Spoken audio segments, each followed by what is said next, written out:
Bom, na segunda aula agora a gente vai falar de probabilidade, tá? É, de forma um pouquinho mais geral do que foi visto na aula passada, tá? E além disso eu vou falar um pouco de probabilidade condicional, independência, né? E a famosa fórmula de Bayes, tá? Então vamos lá. Lembra que na última aula a gente definiu, né, o modelo clássico de probabilidade, né, onde todos os resultados são equiprováveis, né, através da fórmula, né, que está aqui embaixo, né, onde eu calculo a probabilidade de A, né, eu conto o número de resultados favoráveis a A e divido pelo número total de resultados do meu espaço amostral. Tá? É, então, sempre que quando a gente for dizer, eu estou escolhendo alguma coisa ao acaso, quer dizer que eu estou falando do modelo clássico. Tá? Mas o modelo clássico ele não é o único modelo que a gente vai trabalhar nesse curso, tá? Então eu preciso pensar no conceito de probabilidade, né, de chances relativas de forma mais geral. E para fazer isso, né, a gente vai introduzir o que a gente chama de axiomática de probabilidade. Tá? Então, aqui tem alguns exemplos, né? Por exemplo, se eu estou olhando o tempo de vida útil de um aparelho eletrônico, né? Obviamente o meu espaço amostral agora vai ser vai representar o tempo, né? Que pode ser um número entre 0 e infinito, né? Variando de forma contínua. Se eu estiver, por exemplo, contando o número de clientes atendidos numa agência bancária, né? Eu vou ter um número entre 0, pode ser 0, 1, 2, 3 até infinito. Né? Se eu estiver também contando o número de bactérias, por exemplo, numa determinada amostra que eu colhei também, eu vou estar usando um espaço amostral dessa forma, que é infinito. Tá? Então aí já não começa mais a fazer sentido, né? Eu dividir a cardinalidade de A pela cardinalidade de ômega. Tá bom? Mas bom, a gente vai ver que mesmo assim a gente ainda pode introduzir a noção de probabilidade e trabalhar com isso. Tá? Então, aqui é a questão fundamental, né? Como é que a gente pode definir o que é uma probabilidade sobre um espaço amostral de forma geral. Tá? Então o que a gente vai fazer é definir de forma axiomática. Tá? Então a gente vai dizer que uma determinada função, né, é uma probabilidade, tá? Se ela satisfaz certas propriedades. Tá? Então, o que vai ser uma probabilidade de forma geral? Tá bom?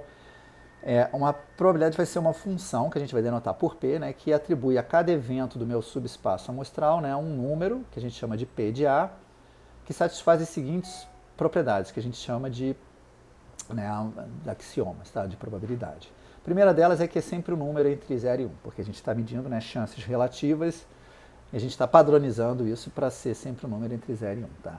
E, além disso, né, a probabilidade do espaço amostral inteiro vai ser sempre igual a 1. Tá? E a segunda propriedade é que sempre quando eu tiver a probabilidade da união disjunta, né, quer dizer, com eventos 2 a 2 disjuntos, isso vai ser dado pela soma das probabilidades. Então, sempre que eu tiver uma função P que satisfaz essas duas propriedades, eu vou chamar essa função de uma probabilidade. Tá? Note que aqui, né, eu tenho uma união que pode ser infinita, tá? Mas a gente, a mesma propriedade também vale para uniões finitas, tá? De forma bem... isso decorre, na verdade, das uniões infinitas, tá bom? Então, eu vou dar um exemplo aqui, né? Começar com um exemplo padrão, tá? Então, suponha que eu tenha um espaço amostral finito, tá? Então, eu tenho aqui, estou fazendo um experimento, né, cujas possibilidades estão denotadas aqui, né? Resultados é ômega 1, ômega 2 até ômega n, tá? Então, eu estou aqui dizendo que esse espaço amostral tem tamanho n, tá?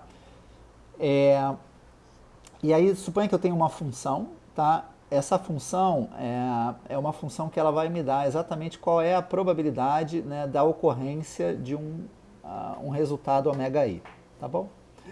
Então, essa função ela vai ter que satisfazer essa propriedade aqui. Quando eu somar todos os resultados possíveis, eu tenho que dar 1, tá? E aí, como é que eu vou definir a probabilidade de um conjunto A? Eu vou simplesmente dizer que a probabilidade do conjunto A, eu vou somar, né, sobre todas as amostras em A, o valor da função nessa minha amostra.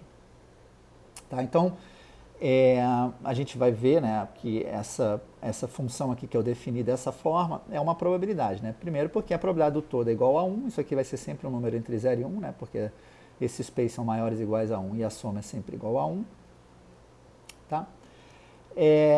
E também não é difícil ver que a soma, quando eu pego a união de juntos, sempre dá a probabilidade da soma, né? Então, a soma dos eventos, né? Então, quando a gente, por exemplo, olha o caso clássico, né, ele se enquadra nesse exemplo, né?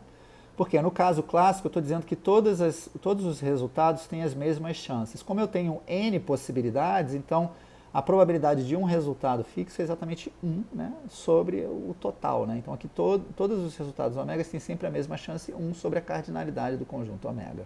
Tá bom?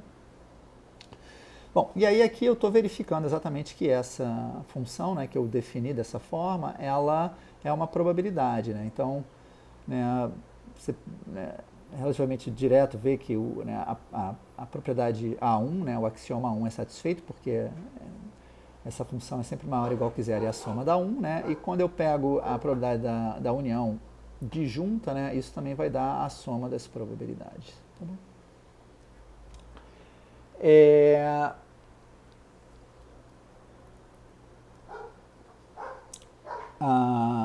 Bom, aqui esse exemplo 4, na verdade eu tenho que corrigir, tá? Eu vou pular ele porque na verdade eu preciso de uma correção aqui. Tá bom? Bom, a gente pode definir de maneira mais geral, tá? Quando eu tenho um espaço amostral que não é necessariamente finito, tá? Eu posso listar as possibilidades, né? Por exemplo, quando eu olho para o conjunto, né? Um exemplo seria um exemplo de contagem, que eu tenho 0, 1, 2, 3, até infinito, tá? Eu também posso definir uma probabilidade sobre esse espaço, tá? Olhando novamente para uma função, tá? Que a cada ômega eu atribuo um valor que eu chamei de P de ômega, tá? E quando eu somo esses valores eu obtenho exatamente 1, tá? E aí eu defino essa função da mesma forma, tá? Eu digo que a probabilidade do conjunto A é simplesmente a soma das probabilidades do valor da função Pzinho, né, de ômega para todos os ômegas em A, tá bom? E você pode, né, verificar também que, né, essa função também é uma probabilidade, tá? E, bom, só uma observação aqui, né? Obviamente eu estou considerando somas infinitas aqui, né? Então isso aqui é no sentido de, né, cálculo de séries infinitas, tá? Mas não se preocupem muito com isso, a gente aqui no curso vai ver exemplos de séries infinitas, mas como, por exemplo, progressões geométricas, né, que todo mundo aprende no ensino médio, tá? Então aqui está exatamente um exemplo, né, da progressão geométrica, tá? Então o exemplo 6 eu estou fazendo o seguinte experimento, tá? Eu vou lançar uma moeda honesta até a primeira vez que eu obtenho o resultado cara, tá bom? E aí eu vou contar quantos lançamentos foram necessários até a primeira vez que eu obtive o resultado cara. Tá? Então, como eu estou contando, né, eu posso, né, eu sei que as chances às vezes são muito pequenas, mas eu posso fazer 100 lançamentos e só obter a primeira cara no 100º lançamento, tá? A princípio, as chances disso ocorrer são pequenas, mas são positivas, tá? Então, quando eu for olhar para o espaço amostral desse experimento, tá, que eu estou contando o número de lançamentos, então essa contagem ela pode ser 1, 2, até infinito, tá? Eu tenho que considerar também a possibilidade de ser 1 milhão, 2 milhões, sei lá, o quão grande eu queira, tá? Só que aí, né, como eu estou olhando as chances, né, de uma determinada amostra ocorrer, né, como é que eu vou fazer para calcular essas chances, né? Veja que como é que, né, o ômega aqui vai ser um número entre 2 até infinito, né? Então, por exemplo, se eu quero calcular quais são as chances de obter cara no primeiro lançamento, né, então o ômega aqui vai ser igual a 1, né? Então vai ficar 1 menos 1, né, dá 0, então vai ficar exatamente 1/2, né, que é exatamente a chance que eu tenho, né, de obter cara, que é igual a de coroa, que é 1/2. Mas quais são as chances, por exemplo, de eu obter cara no segundo, quer dizer, quais são as chances de eu ter que fazer 2 lançamentos até eu obter a primeira cara? Então, para eu ter que fazer 2 lançamentos até obter a primeira cara, quer dizer que no primeiro lançamento, né, eu obtive coroa, né? Porque se eu tivesse obtido cara, né, a primeira cara teria sido no primeiro lançamento, não no segundo. Então, no primeiro lançamento eu tenho que obter coroa, que são as chances 1/2, e no segundo lançamento eu vou ter que obter a cara, né? Então, as chances aqui vai ser 1 meio, né, vezes 1 meio elevado, no caso, a 1 menos 1. Tá? Então, de forma geral, para você ter obtido cara no, né, no késimo lançamento, aqui o K é o meu omegazinho, né, eu vou ter que obter coroa nos K-1 primeiros lançamentos e no késimo lançamento eu vou obter a minha cara desejada. Tá?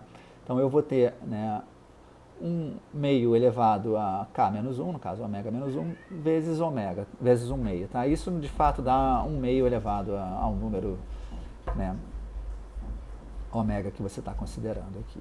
Tá? Bom, então, quando eu for somar, né, essas probabilidades aqui, eu quero que isso dê 1, né? E aí, para fazer isso, né, essa soma infinita, você simplesmente vai usar, né, a regra da progressão geométrica. Aqui, no caso, eu tenho uma progressão geométrica com fator igual a 1 meio. Né? Tá bom? Um outro exemplo aqui, agora um pouquinho mais elaborado, né? Suponha que eu estou jogando dados, né, e eu quero saber quais são as chances do dado atingir uma determinada região do tabuleiro, tá? Onde eu tenho um tabuleiro redondo, tá?